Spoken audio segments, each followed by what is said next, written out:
अब यहां पर फंसेगी बात, ये अल्फा पोजीशन, ये हाइड्रोजन है, ये भी हाइड्रोजन, ये भी हाइड्रोजन, ये भी हाइड्रोजन, ये भी अल्फा पोजीशन, ठीक है। साथ में क्या बाहर निकला है, वाटर। तो ये यहां से यहां क्यों गए, तो याद रखना ये कौन सा स्टेप है, इसका रेट डिटरमाइनिंग स्टेप। अब आप मुझसे कुछ क्वेश्चंस इसमें पूछ सकते हैं। आप मुझसे कह सकते हैं सर इसमें सबसे पहले यहां से यहां तक गया तो ये स्टेप किस तरह से होगा, मतलब ऐसी क्या मजबूरी थी कि यहां से यहां जाने। देखो एक तो लिख लेगी इसमें से सॉल्वेशन एनर्जी, तो आप कहेंगे सर सॉल्वेशन एनर्जी क्या होती है। तो कोई भी मॉलिक्यूल किसी भी सॉल्वेंट के अंदर मिक्स होता है तो कुछ, अगर वो मॉलिक्यूल उस सॉल्वेंट के अंदर स्टेबल है तो कुछ एनर्जी रिलीज करता है, उसे कहते हैं सॉल्वेशन एनर्जी। क्योंकि ये कैटायन को वाटर मॉलिक्यूल क्या कर देगा, स्टेबलाइज कर देगा, तो उसमें से क्या निकलेगी, सॉल्वेशन एनर्जी। मैं इसका थोड़ा सा आपको डायग्राम बना देता हूं।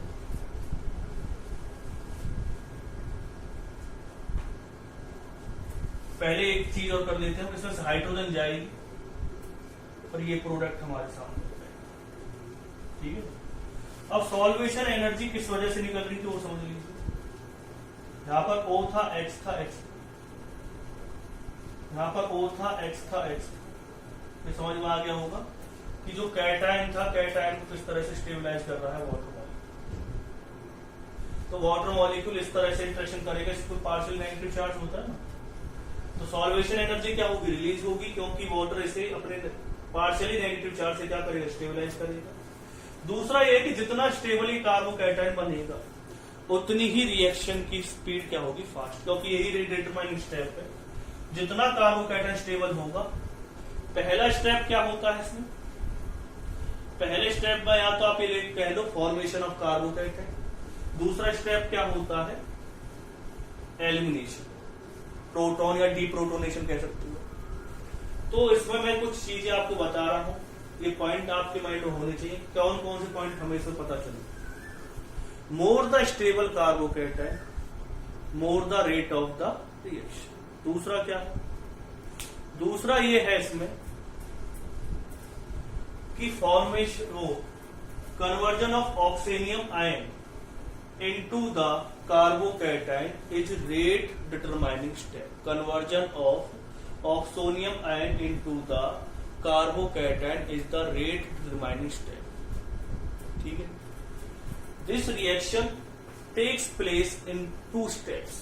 First step is the formation of carbocation and second step is the deprotonation.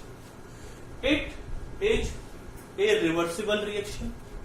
कैसी रिएक्शन होती है, रिवर्सिबल रिएक्शन होती है। यानी कि इसमें पहले स्टेप में तो क्या होगा, मैं अभी बता दूंगा इसमें रिवर्सिबल रिएक्शन कैसे होगी, आगे समझ, यहाँ पे थोड़ा कंफ्यूजन बन जाएगा, आगे आपको मैं समझाने की कोशिश करूंगा इसमें। नेक्स्ट पॉइंट फिर हम आते हैं इसमें, पता चल गया भाई जितना ज्यादा स्टेबल कार्बोकैटायन होगा और ऑक्सोनियम आयन बनता है इसमें बीच में, और सॉल्वेशन एनर्जी से क्या होता है, जो कार्बोकैटायन वो स्टेबलाइज होता है। तो मेन पॉइंट्स आप इसके लिख लीजिए।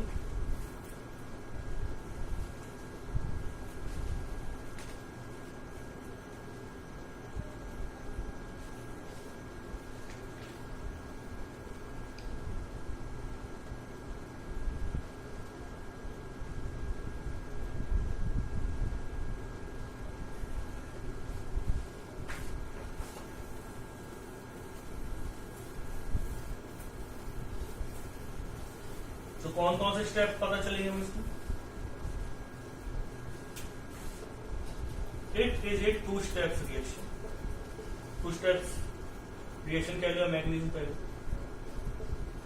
पहले स्टेप में क्या होगा, in first step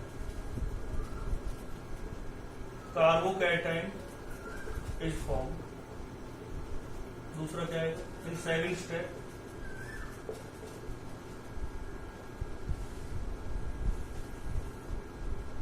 deprotonation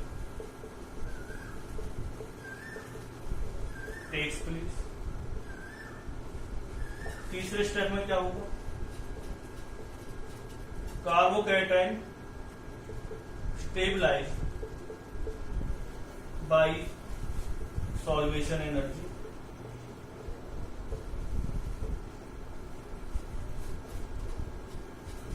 Conversion of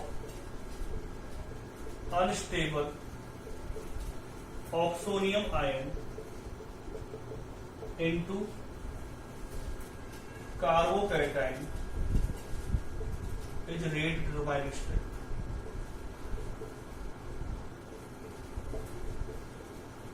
next point क्या है? More the stable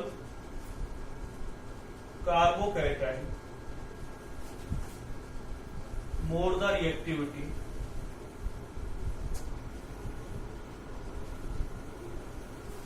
of reactant उतना ज्यादा रिएक्टिव होगा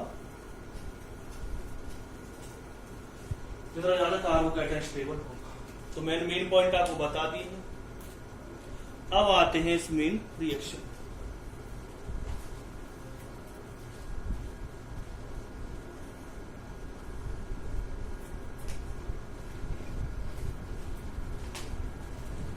अब इस रिएक्शन में होगा क्या वो समझिए। कुछ स्टेबिलिटी के बारे में बात कर लेते हैं।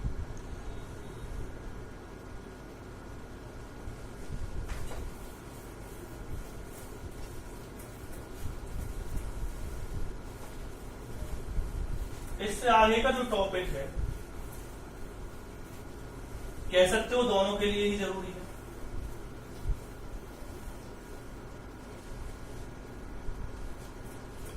लेकिन फिलहाल तो अगर हम बात करें तो कोचिंग लेवल पे ज्यादा जरूरी है।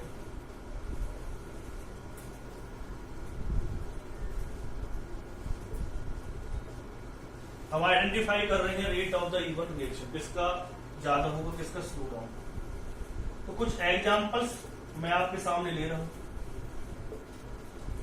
आपको भी अपने माइंड में चीज रखनी है क्योंकि ये टॉपिक मुझसे ज्यादा आपके लिए ज्यादा जरूरी है। कौन फास्ट डिहाइड्रेशन देगा, यानी कि रेट क्या होगा इस रिएक्शन में। मतलब कि जब आप ऐसे क्वेश्चन कर तो OH ग्रुप को रिमूव जरूर करें। जब आप OH ग्रुप को रिमूव करेंगे तो उसके सामने आपके माइंड में एक चीज आ जाएगी। मैं एक क्वेश्चन लेके बता रहा हूं आपको, बाकी आपको खुद रखने माइंड में। और एक ले लिया आपने CH3CH3 और एक ले लिया CH3CH2। देखो जो मैंने आपको तरीका बताया उससे क्वेश्चन अब आसान हो गया है। यहां पर जो है वो है टर्सरी कार्बोकैटायन। और टर्सरी कार्बोकैटायन क्या होता है? बहुत ज्यादा स्टेबल होता है। फिर कौन सा होगा? Secondary carbocation. फिर कौन सा होगा? प्राइमरी। और मैंने बताया था जितना ज्यादा स्टेबल कार्बोकैटायन होगा उतनी ही रिएक्शन का रेट होगा। टर्सरी कार्बोकैटायन, सेकेंडरी कार्बोकैटायन और प्राइमरी कार्बोकैटायन। टर्सरी कार्बोकैटायन क्यों स्टेबल होता है? मैंने बता दिया था इंडक्टिव इफेक्ट की वजह से। और अगर आपको और भी चीजें नहीं तो आप इसमें देख सकते हो अल्फा हाइड्रोजन कितनी है? 3, 3, 6 और 3, 9। जिसमें जितनी ज्यादा अल्फा हाइड्रोजन रहेंगे वो उतना ज्यादा स्टेबल रहेगा हाइपर कंजुगेशन की वजह से। 6 अल्फा हाइड्रोजन और 3 अल्फा हाइड्रोजन। तो ये सबसे ज्यादा रिएक्टिव होगा, फिर ये होगा, फिर होगा ये।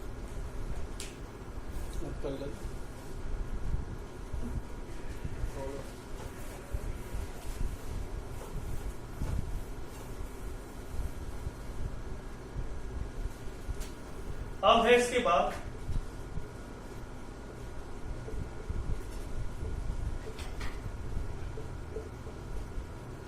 अगर मैं इस रिएक्शन की बात करता हूं, फिर से आप कार्बोकैटायन बनाने की कोशिश कीजिए।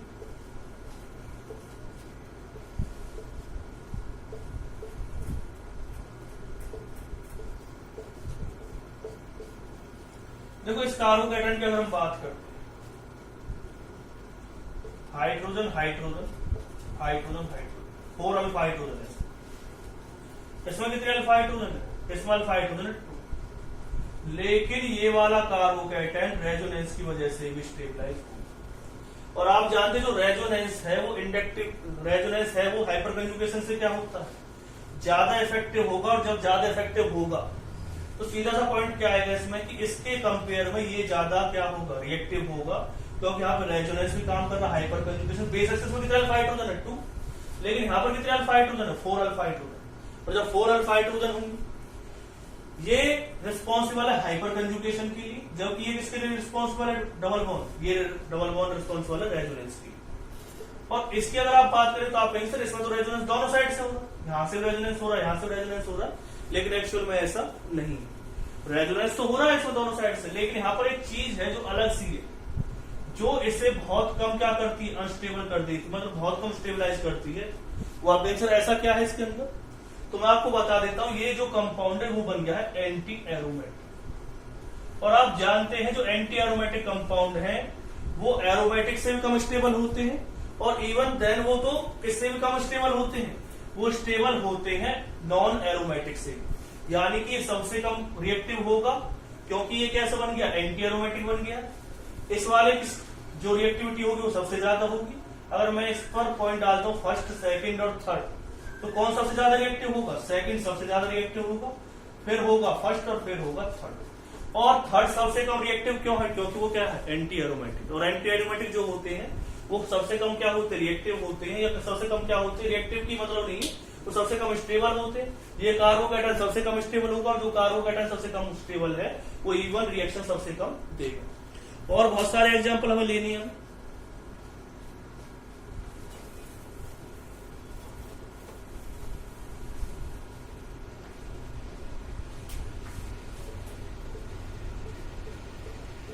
एक चीज आपको अपने माइंड में रखनी है, इसमें जितने भी मैंने इफेक्ट बताए थे, अगर आपने अभी तक वो देखा नहीं है चैनल तो आप उसे देख, जो मैंने आपको रेजोनेंस जो टॉपिक अगर आपने नहीं पढ़ा तो एक बार आप उसे पढ़ लें। इंडक्टिव इफेक्ट अगर आपने नहीं पढ़ा तो आप उसे पढ़ लें। और अगर आपने हाइपर कंजुगेशन पहले पढ़ रखा तो ठीक है, नहीं तो हाइपर कंजुगेशन भी आप एक बार पढ़ लें, क्योंकि इन तीनों की हमें बहुत ज्यादा जरूरत पड़ने वाली है इस वाले केस। आपको पता होना चाहिए कि NO2 कौन सा इफेक्ट शो करता है। अगर आपको नहीं पता तो बहुत ज्यादा दिक्कतें आपके सामने आएंगी। ये -I और -M इफेक्ट शो करता है। फिर वही तरीका है इसका कि OH को आप हटाएंगे, यहाँ पे क्या आ जाएगा, कार्बोकैटायन आ जाएगा। CH3 जो शो करता है आपको पता होना चाहिए CH3 कौन सा इफेक्ट शो करता है।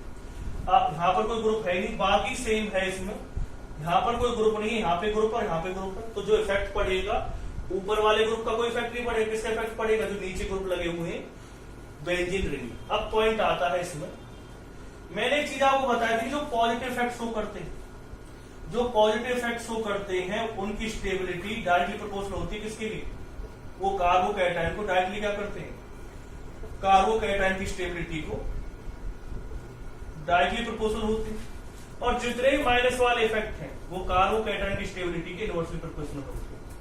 जब इनवर्सली प्रोपोर्शनल है कार्बोकैटायन की स्टेबिलिटी का, तो कौन ज्यादा स्टेबल होगा इसमें, ये वाला जो है वो सबसे फास्ट रिएक्शन देगा, क्योंकि इसमें दोनों पॉजिटिव इफेक्ट है। इसमें कौन सा इफेक्ट है, इसमें दोनों नेगेटिव इफेक्ट है, तो सबसे कम क्या होगा, रिएक्टिव होगा सबसे, और ये कहाँ होगा, मिडिल वन।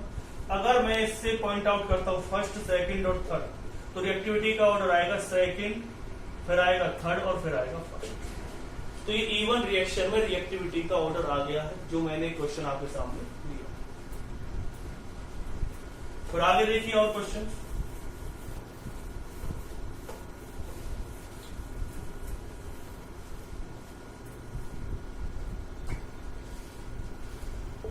अगर मैं कंपाउंड लेता हूं इस तरह से, यहां पे लिया है आपने OH ग्रुप और यहां पे ले लिया CH3। ये पॉइंट समझना, ये जो सब्स्टिट्यूएंट ग्रुप है उन्हीं का इफेक्ट पड़ेगा।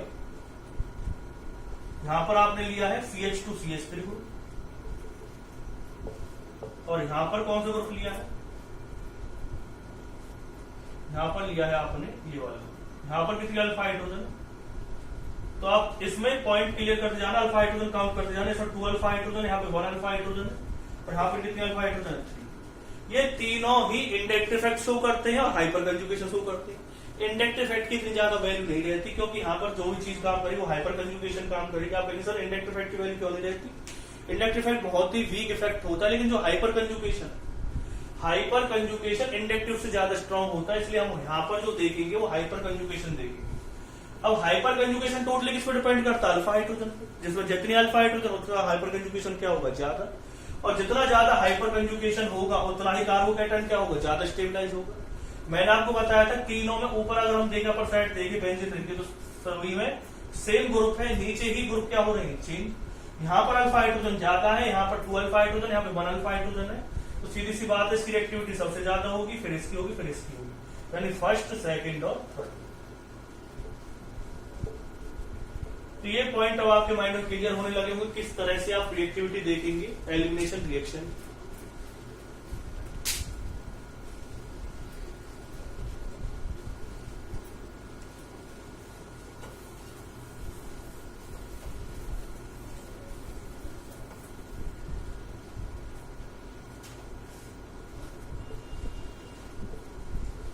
ये कंपाउंड दे रखा, देखो बहुत से जगह बहुत से पॉइंट पर आपके माइंड में कंफ्यूजन बहुत ज्यादा रहती है कि सर जो बेंजीन है वो तो नेगेटिव एम इफेक्ट शो करता है या नेगेटिव रेजोनेंस इफेक्ट शो करता है। लेकिन मैं एक चीज आपको बता देता हूं कि बेंजीन की सब कुछ चीजें जो है वो डिपेंड करती हैं इसके खुद के ऊपर। अगर बेंजीन के साथ कोई ऐसा ग्रुप अटैच है जो बेंजीन को इलेक्ट्रॉन प्रोवाइड करवा सकता है, तो वहां पर ये इफेक्ट शो करेगा, वहां से इलेक्ट्रॉन विड्रॉ करेगा और शो करेगा -m इफेक्ट। लेकिन अगर कहीं पर ऐसा लग रहा है कि बेंजीन खुद इलेक्ट्रॉन डोनेट कर सकता है रेजोनेंस के थ्रू, क्योंकि उससे जो नेक्स्ट कार्बन है उसके पास इलेक्ट्रॉन नहीं है, तो वहां पर ये शो करेगा -m इफेक्ट, या sorry positive m effect show करेगा, यानी उसे वो इलेक्ट्रॉन प्रोवाइड करवाएगा। ध्यान रखना, अगर कोई ऐसा ग्रुप बेंजीन के साथ अटैच है तो उसे इलेक्ट्रॉन प्रोवाइड करवा सकता है, बेंजीन के साथ डायरेक्टली अटैच है, तो सीधी सी बात है कि वहां से बेंजीन खुद को इलेक्ट्रॉन लेगा, जैसे कि लॉन्ग पेयर वाला कोई ग्रुप अटैच हो उसके साथ। लेकिन अगर बेंजीन को ये लग रहा है कि उसके साथ जो ग्रुप अटैच हो उसे इलेक्ट्रॉन प्रोवाइड नहीं करवा सकता, तो बेंजीन फिर उसे खुद इलेक्ट्रॉन प्रोवाइड करवाने की कोशिश करता है, तो वहां पर वो इफेक्ट शो करता है पॉजिटिव है। ठीक है, तो अगर मैं इसकी बात करता हूं, यहां पर दिक्कत क्या है कि बेंजीन के सामने है कार्बोकैटायन, और कार्बोकैटायन एक इलेक्ट्रॉन डेफिशिएंट स्पीसीज होती है, तो बेंजीन को खुद इलेक्ट्रॉन प्रोवाइड करवानी पड़ेगी। अब यहां पर दिक्कत क्या आ गई? यहां पर दिक्कत ये आ गई है कि यहां पर रेजोनेंस पॉसिबल नहीं हो पाएगा, यहां पे मेसोमेरिक इफेक्ट पॉसिबल नहीं हो पाएगा, क्योंकि ये कार्बन कैसी है? sp3 hybrid. उन्होंने बताया था रेजोनेंस होने के लिए एटलीस्ट ऐसा होना चाहिए कि जो नेक्स्ट कार्बन वो कैसे होनी चाहिए? sp3 हाइब्रिड होनी चाहिए। लेकिन यहां पर रेजोनेंस पॉसिबल है क्योंकि नेक्स्ट कार्बन कौन सी? कार्बोकैटायन, और कार्बोकैटायन कैसा होता है? sp2 हाइब्रिडाइज होता है, इसलिए वो इसे इलेक्ट्रॉन प्रोवाइड करवा देगा। इसकी रिएक्टिविटी ज्यादा होगी, इसकी रिएक्टिविटी क्या होगी? कम होगी, क्योंकि यहाँ पर रेजोनेंस पॉसिबल है। किसका रेजोनेंस पॉसिबल है? बेंजीन रिंग का। लेकिन यहाँ पर कार्बन कैसे आ गया? sp3 हाइब्रिडाइज होने की वजह से रेजोनेंस पॉसिबल नहीं हो पाएगा, इसलिए ये ज्यादा रिएक्टिव होगा, वो कम रिएक्टिव होगा।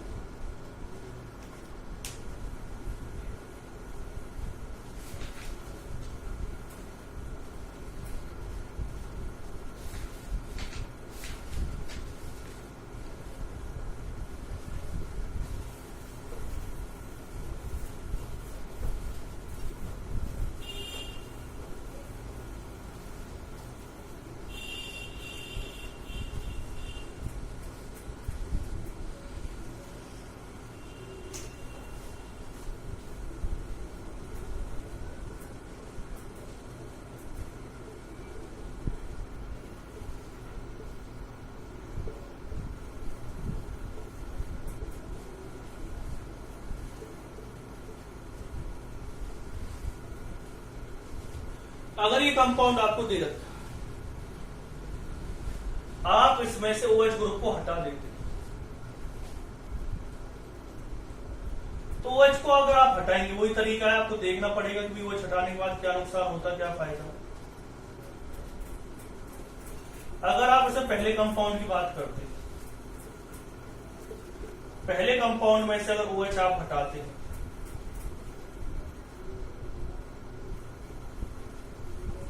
ये बन जाएगा एंटी एरोमेटिक। अब ये बताने की जरूरत नहीं है क्योंकि मैंने अभी थोड़ी देर पहले से एग्जाम्पल बताया, ये कैसे बन जाएगा? एरोमेटिक। और आप जानते हैं एरोमेटिक ज्यादा स्टेबल होता है एंटी एरोमेटिक के, तो ये ज्यादा रिएक्टिव होकर जल्दी OH देना चाहेंगे, जल्दी OH को रिमूव करना नहीं चाहिए।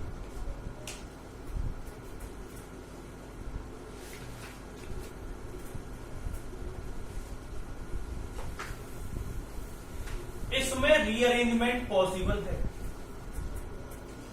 इस रिएक्शन के अंदर, in this reaction,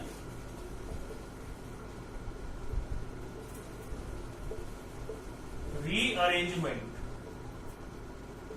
is possible. आप आंसर एक साथ कैसे याद आ गया? क्योंकि मैं नेक्स्ट क्वेश्चन जो आपको करवाने वाला हूं वो रीअरेंजमेंट से रिलेटेड होगा, तो थोड़ा देख लेते हैं क्वेश्चन के बारे में। ये दिया हुआ है, इसे थोड़ा सा कॉम्प्लिकेटेड ना बनाते हुए मैं अलग तरह से बताने की कोशिश करता हूं। ये दे रखा है CH3 OH H CH2 CH3, ये दिया, ठीक है। और दूसरा दे रखा है CH3 CH CH3 CHOH CH3। इन दोनों एग्जाम्पल्स को हम साथ में लेकर के चल रहे हैं और चीजों को सीखने की कोशिश कर रहे हैं। चीजें हमें क्या क्या सिखाती हैं वो सीखी, समझिए इसमें। आपने इसकी रिएक्शन करवाई H पॉजिटिव के साथ,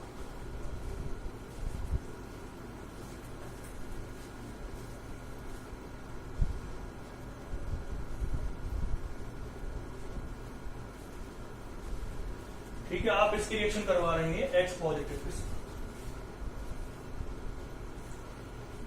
तो इसकी भी करवाएंगे हम। पहले इसकी रिएक्शन देख लेते हैं H पॉजिटिव के साथ। आप जानते हैं पहले बनेगा ऑक्सोनियम,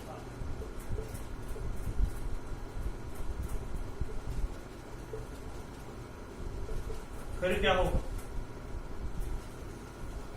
ये ग्रुप रिमूव हो जाएगा, क्या बना देगा CH3 C positive CH2 CH3।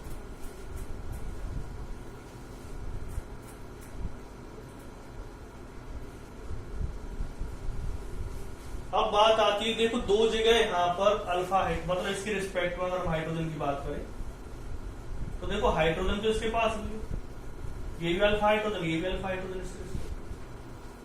अब आप कहेंगे सर तो जब ये अल्फा अल्फा हाइड्रोजन और ये भी अल्फा हाइड्रोजन, तीन अल्फा हाइड्रोजन, बताओ सर कौन से अल्फा हाइड्रोजन जाएंगे?